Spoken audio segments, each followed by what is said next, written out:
आज से 2000 साल पहले एक शहर जिसका नाम सुनते ही एक पूरा इतिहास आंखों के सामने घूम जाता है, और वो है रोम। पत्थर की सड़कों पर मार्च करते सैनिक, उनके कंधों पर चमकते हुए लोहे के कवच, और आसमान में गूंजता एक नाम, इम्पीरियम रोमानुम।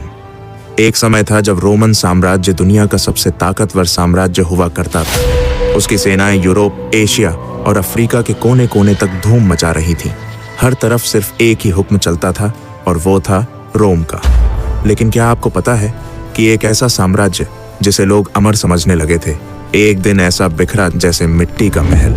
जहां कभी हर गली में शाही शान थी, आज वहां सिर्फ टूटी फूटी दीवारें हैं। आखिर हुआ क्या था? रोम का उदय कैसे हुआ, और उसका पतन इतना भयानक क्यों था? क्या यह सिर्फ एक आम राजनीतिक खेल था, या किसी अंदरूनी चोट का नतीजा जिसने इस महाशक्तिशाली साम्राज्य को भीतर से खोखला कर दिया? क्या सीजर की हत्या केवल एक विरोध था, या उसी दिन लिख दी गई थी एक इतिहास की सबसे बड़ी त्रासदी? इस कहानी में है राजनीति, धोखा, वीरता, धर्म और अंतिम विनाश। और हम आज जानने वाले हैं एक ऐसे साम्राज्य की कहानी जो कभी डूबता नहीं था, लेकिन आखिर में अंदर से सड़ चुका था। तो चलिए चलते हैं वक्त के पीछे, वापस उस जगह जहां से सब कुछ शुरू हुआ था।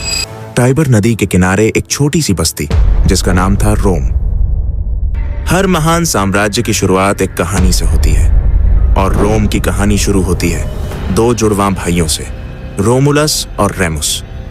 कहते हैं इन्हें जन्म देने के बाद इनकी मां को जिंदा दफना दिया गया, और ये मासूम नवजात एक टोकरी में रखकर टाइबर नदी में बहा दिए गए। लेकिन नियति को कुछ और ही मंजूर था। इन बच्चों को एक मादा भेड़िया ने अपनी मां की तरह पाला। उसकी गोद में पलते हुए इन दोनों भाइयों ने जीवन के संघर्ष और जंगल की सच्चाई को बहुत कम उम्र में जान लिया।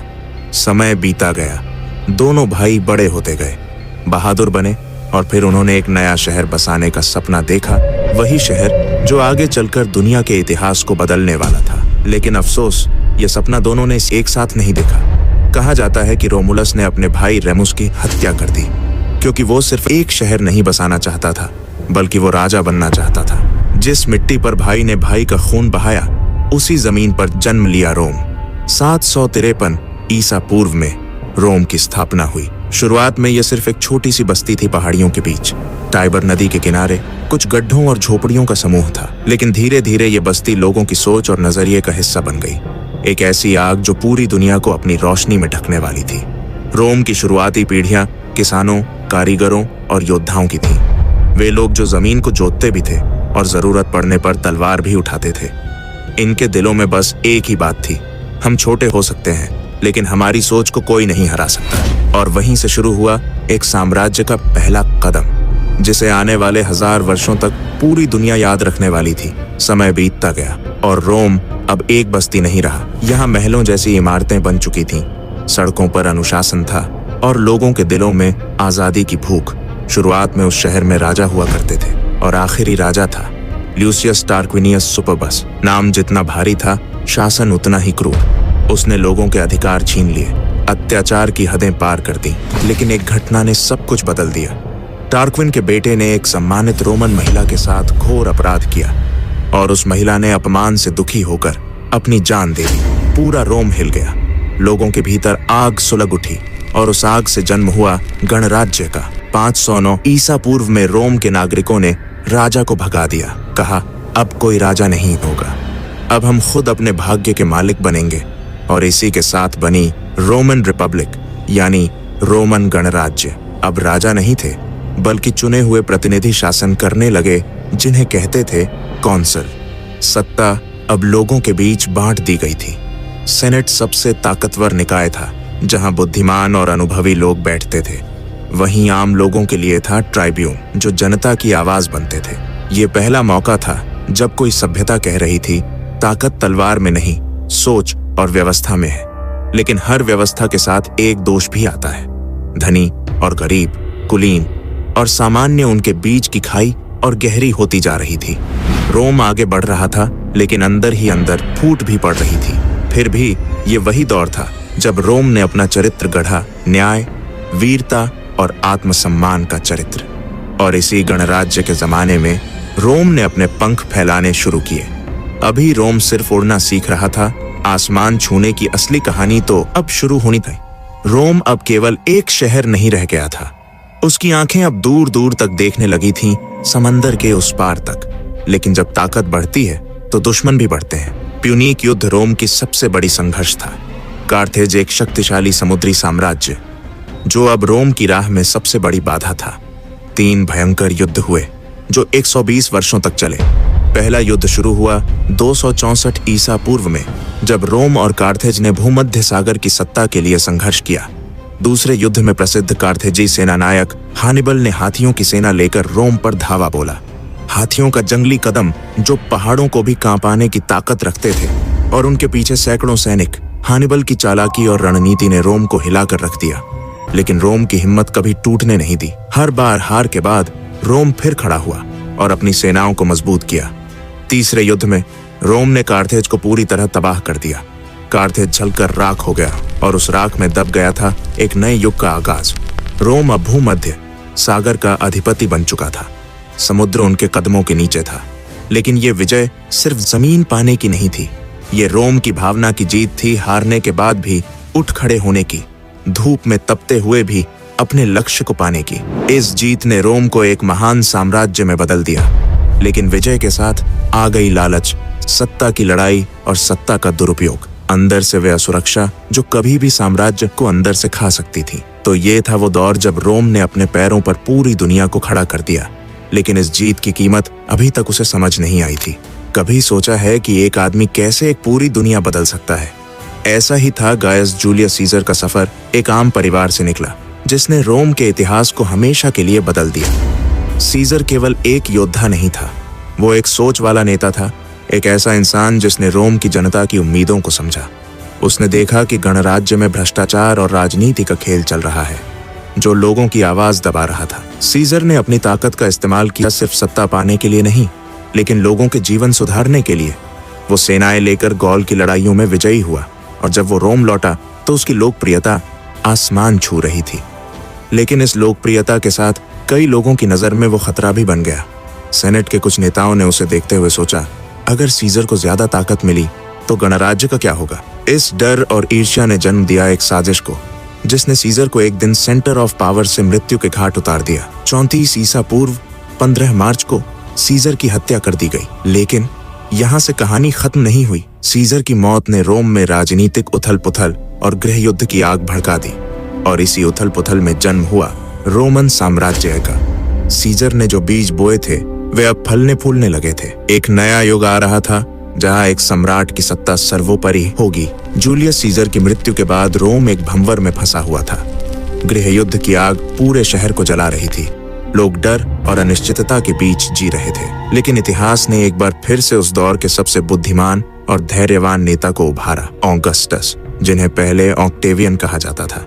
वो सीजर के भतीजे थे, लेकिन केवल खून के रिश्ते से नहीं, बल्कि अपने साहस और दूरदर्शिता से उन्होंने जनता का दिल जीता। ऑगस्टस ने समझा कि सत्ता पाने का मतलब केवल ताकत नहीं, बल्कि जिम्मेदारी भी है। उसने रोम के टूटे हुए गणराज्य को संभाला और धीरे धीरे ऐसा शासन बनाया जिसमें शांति, न्याय और समृद्धि वापस लौट आई। उसने अपने शासनकाल में ऐसे कानून बनाए जिससे लोगों के जीवन में सुधार हुआ। शहर को फिर से संवारा गया, सड़कों, मंदिरों और आम जनता के लिए सुविधाएं बढ़ाई गईं। ऑगस्टस ने अपने आप को प्रिंसेप्स यानी पहला नागरिक कहा, ताकि लोग समझें कि वो राजा नहीं बल्कि उनके बीच का सबसे पहला सेवक है। पर सच तो ये था कि वो रोम का पहला सम्राट था। उसके शासन में रोम ने असाधारण विकास किया। शांति का युग आया जो लगभग 200 साल तक चला। इस दौरान कला, संस्कृति, वास्तुकला और व्यापार ने रोम को दुनिया का सबसे चमकता सितारा बना दिया।